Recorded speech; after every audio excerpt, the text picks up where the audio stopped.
I was traveling to my cousin's house in the countryside for Thanksgiving. It was my first time meeting her husband's extended family, so I was both excited and a little nervous. My best friend Mia offered to come along for the trip to keep me company, and I was grateful to have her with me. The drive was supposed to be just over an hour, but about 40 minutes in, we realized we were running low on gas. We spotted a small, old-looking station off a rural back road and decided to stop. The place looked like it hadn't seen much business in years: peeling paint, a flickering sign, and an air of abandonment. I parked the car by one of the pumps and grabbed my wallet. Mia stayed in the car scrolling on her phone while I went inside to pay. As I opened the door, a tiny bell above it jingled softly. The inside was dimly lit, with dusty shelves and a faint smell of oil lingering in the air. I approached the counter and pulled out some cash, but when I looked up to greet the cashier, I realized no one was there. Confused, I glanced around, expecting someone to come out from the back. But there wasn't even a doorway leading to another room, just an empty counter. "Hello?" I called out, but my voice seemed to disappear into the silence. The only other door was labeled restroom, and it was slightly ajar, revealing pitch-black darkness beyond it. A chill ran down my spine, and I quickly backed out of the store. When I got back to the car, Mia could tell something was off. "What's wrong?" she asked, but I just shook my head and told her I couldn't find anyone inside.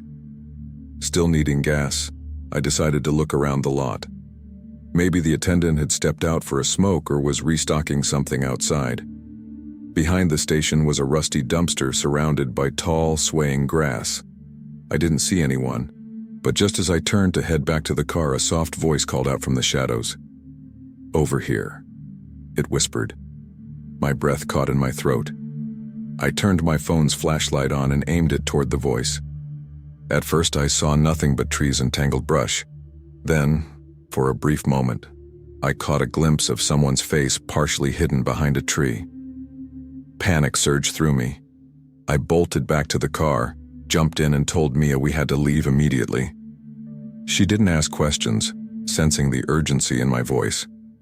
We drove off, my hands trembling on the steering wheel as I tried to explain what I'd seen. We found another gas station about 10 minutes later, one that was brightly lit and had other cars around. As I filled up the tank, a dark sedan pulled into the lot and parked a few spots away. A man got out and leaned against his car, staring at us. His gaze was so intense that it made my skin crawl.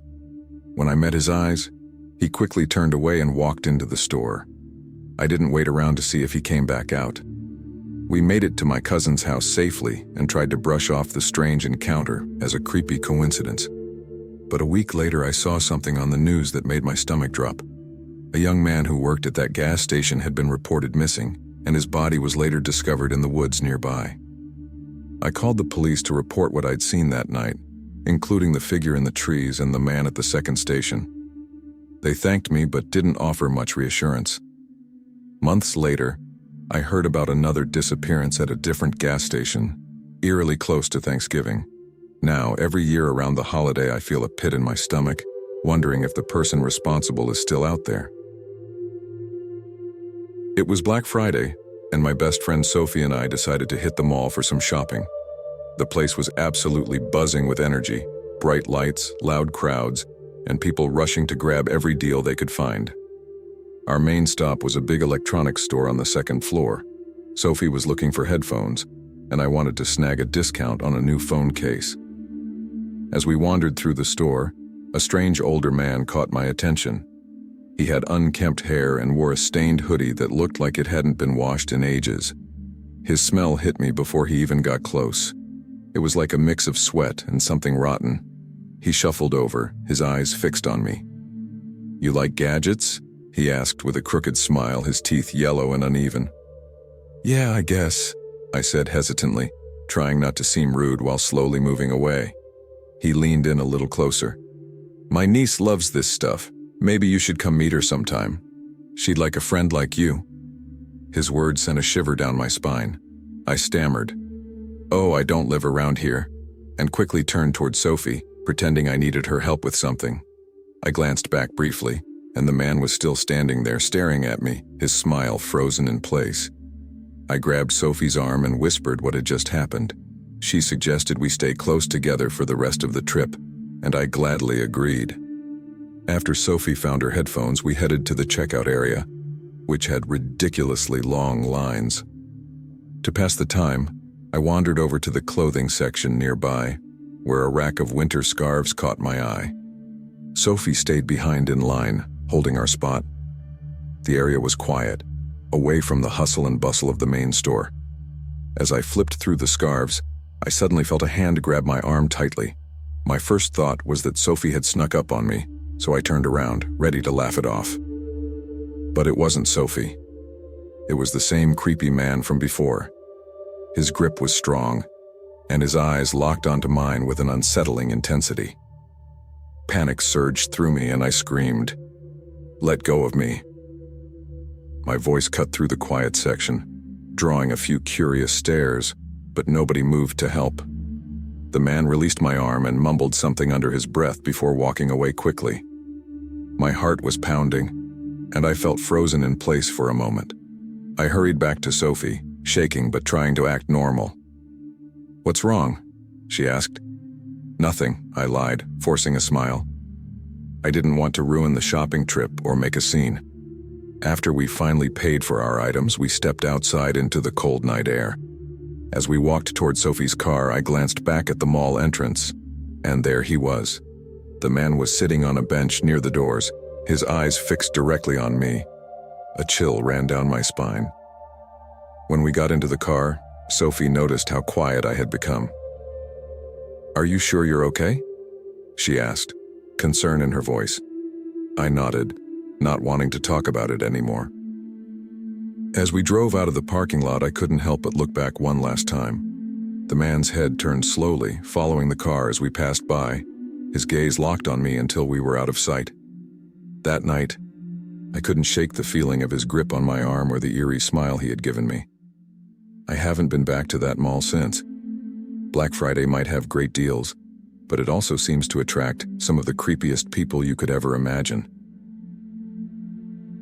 It was Black Friday in 2013, and I decided to join the early risers chasing deals. I wasn't planning anything too crazy, just a quick trip to a nearby department store that had discounted home decor. They were opening at 4 a.m., and I figured I could snag some decorations before the crowds hit. When I arrived, the parking lot was surprisingly empty. Only a couple of cars were scattered around, and inside just a few shoppers browsed the aisles. I found exactly what I came for, a beautiful 7-foot artificial Christmas tree on sale for $80, marked down from $160. It was a deal I couldn't pass up. The box was bulky, so I asked an employee to help me carry it to the checkout and then to my car. After thanking him, I loaded the tree into the trunk and hopped into the driver's seat ready to head home. As I started the car, a sudden knock on my passenger side window startled me. I looked over and saw a woman in her late 20s bundled up in a coat and scarf, her face pale and tired. She smiled awkwardly and asked if I had any spare change. Feeling a little uncomfortable but wanting to be polite, I rummaged through my purse only to realize I didn't have any coins or small bills. "Sorry, I don't have anything on me," I told her. She nodded, her smile fading, and then hesitated before asking if I could give her a ride to a nearby diner. I don't know why I agreed. Maybe it was guilt or the fact that she seemed harmless. She climbed in without another word, and I felt a wave of regret almost instantly. The ride started off quietly, but the tension in the car was almost suffocating. I asked her where the diner was, and she just shrugged. "Somewhere close," she mumbled. Her vague answer put me on edge, but I tried to shake it off. I asked why she needed to go there, and she didn't answer. She just sat there, staring straight ahead. It wasn't like she didn't hear me. It was like she chose to ignore me. My heart began to race, and I tightened my grip on the steering wheel. The roads were eerily empty, and the silence between us felt deafening. I could feel her eyes on me, and every time I glanced her way, she was staring, her expression blank and unsettling. I started to sweat, the anxiety building with every second. Finally, I spotted a small diner with a neon open 24 hours sign glowing in the darkness. I pulled into the parking lot and stopped. Without saying a word, she got out, but instead of heading toward the diner, she stood on the sidewalk, watching me as I drove away. Relief washed over me, but it was short-lived. A sudden chill ran down my spine as I realized my phone was missing. I was certain I had left it on the passenger seat. Panicking, I made a quick U-turn and sped back to the diner, but when I arrived, she was gone. I searched the area, but there was no sign of her. Frustrated and scared, I drove home, hoping I was just overreacting. When I got inside, I double-checked everywhere, but my phone was definitely gone. That's when the fear really set in. My phone had everything: my contacts, my photos, even my address. I thought about calling the police but hesitated. What would I even tell them? That I willingly gave a stranger a ride and now my phone was missing. The next night, after a late Thanksgiving dinner at my mom's, I returned home to find my front door wide open. My stomach dropped as I stepped inside. The place was a mess. Drawers pulled out, furniture overturned, belongings scattered everywhere. I ran to my neighbor's house and called the police. When they arrived, they didn't find anyone, but they did discover fingerprints all over the house. The scariest part? The prints didn't match anyone in their database. To this day, I don't know who she was or what her real intentions were. But every time I think about that ride, I can't help but wonder if she planned it all along. It was Thanksgiving and my family had gathered at our house for the holiday. Among the guests were my best friend Carla and her husband David, who lived a few blocks away. They didn't have kids of their own, so they usually joined us for big celebrations. After dinner, everyone settled into the den to watch a movie. My two sons, Lucas and Ryan, weren't interested though. Lucas was 14 and Ryan was 17. During a break in the movie, I decided to check on Lucas. He had been in his room since dinner, probably gaming or scrolling on his phone. After some convincing, I got him to come downstairs and join the rest of the family. With everyone gathered, Carla, David, and I stepped out onto the porch for some fresh air and to chat. David joked about how their niece Ellie had left earlier because she couldn't handle all the chaos and wanted to head home to relax. He laughed, saying she was probably binge-watching some cheesy romance show. As I turned to head back inside, my eyes caught something upstairs, movement in Ryan's window. For a moment I thought it was Ryan, but something felt off. The figure in the window wasn't him. It was someone else entirely. "Excuse me," I said quickly and darted back inside. I rushed up the stairs to Ryan's room, calling his name. He wasn't there, but the room felt unsettling. Lucas had followed me, asking what was wrong. "Did someone just come in here?" I asked. "No, I've been downstairs," he replied, looking confused. I searched the room thoroughly but found nothing. Trying not to alarm Lucas, I told him to head back downstairs while I switched off the light and closed the door. When I got back to the den, the movie was starting again. I decided to ask casually, "Hey, has anyone been upstairs recently?" Everyone either shook their heads or mumbled, "No." Something wasn't sitting right with me. Then we all heard it, a faint thud coming from upstairs. The room fell silent. I froze for a moment, then ran back up the stairs, Lucas following me once again. This time, I flicked the lights on and searched every corner of the room. Everything looked normal except for the closet door, which was slightly ajar. My heart was pounding as I stepped closer. Through the narrow gap, I thought I saw something. A shadow, maybe. I leaned in closer and realized it was an eye. Someone was staring at me from inside the closet. I screamed instinctively, and within seconds, Carla and the others came running. Without thinking, I yanked the closet door open.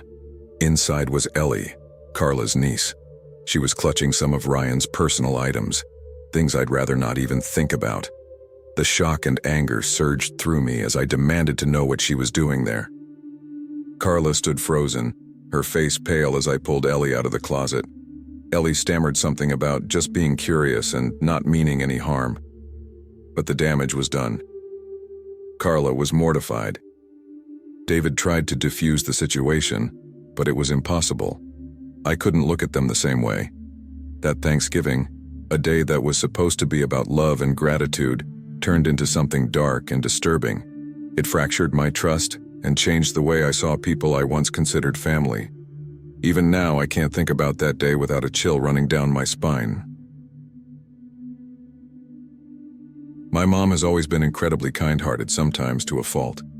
We live in a small suburb of Seattle, and our family gatherings are always intimate, just close relatives. This happened on Thanksgiving night in 2019, and we were finishing dinner preparations. My mom had gone to the corner market to grab some forgotten ingredients, extra gravy and a pack of rolls. The rest of us, my dad, my 2 younger sisters, and my grandparents, were setting up the table and chatting.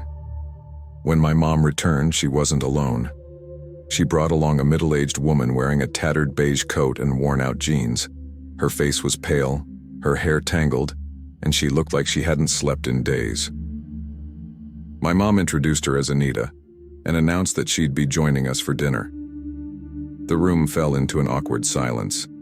My sisters exchanged uneasy glances, and my dad looked unsure, though he didn't protest.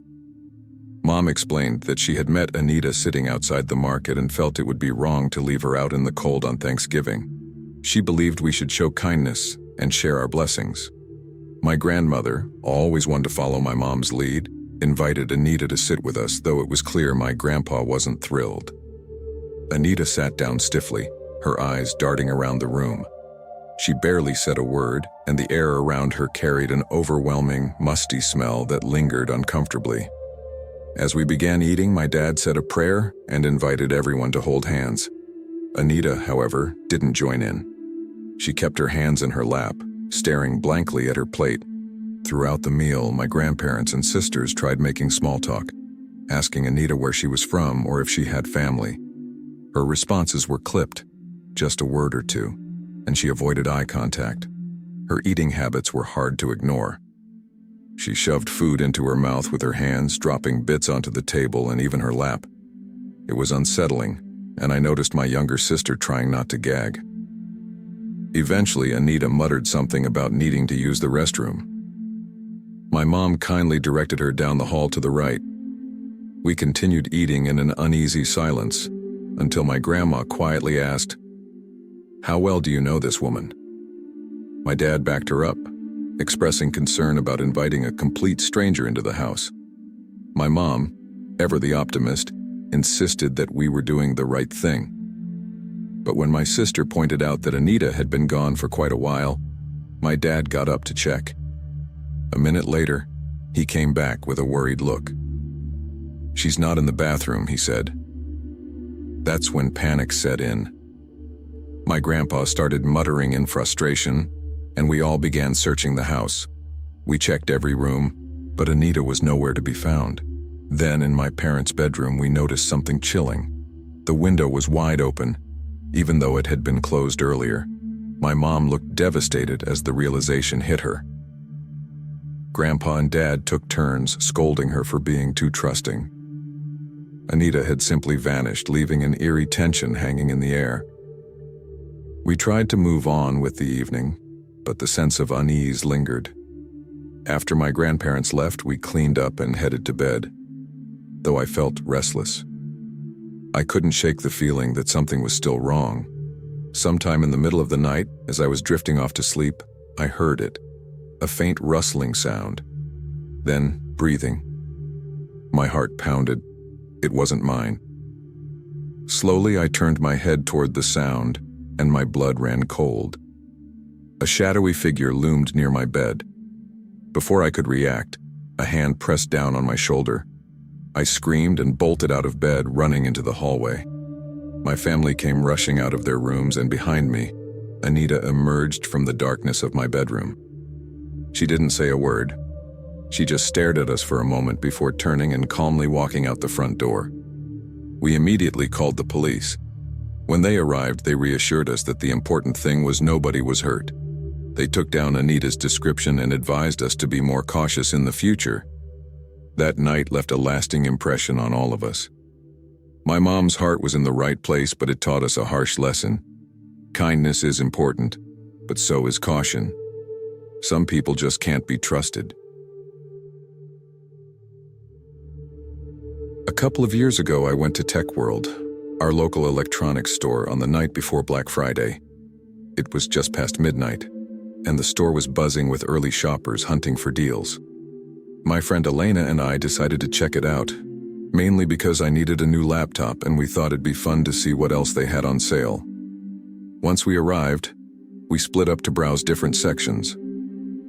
While I was in the laptop aisle, a man wearing the store's green uniform approached me and asked if I needed any help. I explained the type of laptop I was looking for, describing the specs I needed for work and streaming. He nodded and seemed eager to assist, pointing out a few models. At first, it seemed like he was just doing his job, but then his questions turned personal. He asked me what kind of work I did, where I lived, and even if I lived alone. His tone shifted from professional to overly familiar, and I began to feel uneasy. I politely steered the conversation back to laptops, trying to ignore his invasive questions. But then he asked if I wanted to grab coffee sometime, and if I could give him my number. Alarm bells went off in my head. This was no longer just awkward, it was downright creepy. Thankfully, I spotted Elena walking toward me. She must have noticed my discomfort because she called out, "Hey, Mia, let's go check out the gaming section." I seized the opportunity, excused myself, and quickly walked away with her. When we were far enough away, I told Elena everything. She was as freaked out as I was and suggested we leave the store. I agreed.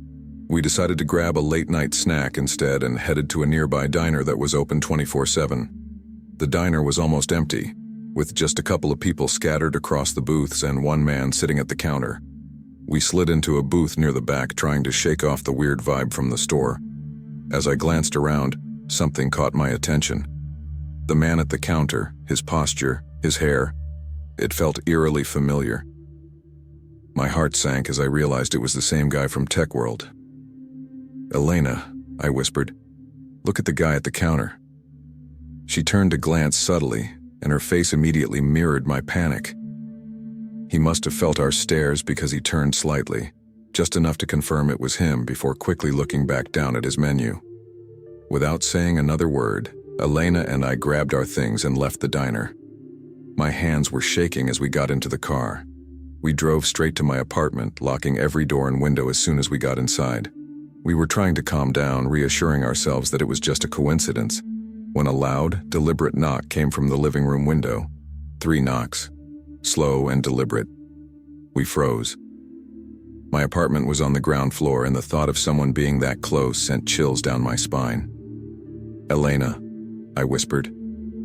"It's him." We crept toward the window, but when we tried to look out, we couldn't see anything. The view was completely blocked by something. Too scared to do anything else, we called the police. When they arrived, they found something unsettling. The reason we couldn't see outside was because a jacket had been draped over the window. Pinned to the jacket was a note that read, "I don't work at Tech World." The police suggested filing a harassment report, but I didn't even know the guy's name. They mentioned I could request security footage from the store, but it seemed like too much to deal with at the time. I ended up staying at Elena's place for a few days after that. To this day, I can't shake the memory of that night, or the feeling of being watched. Some people are just beyond comprehension. Have you ever experienced something that left you questioning your safety?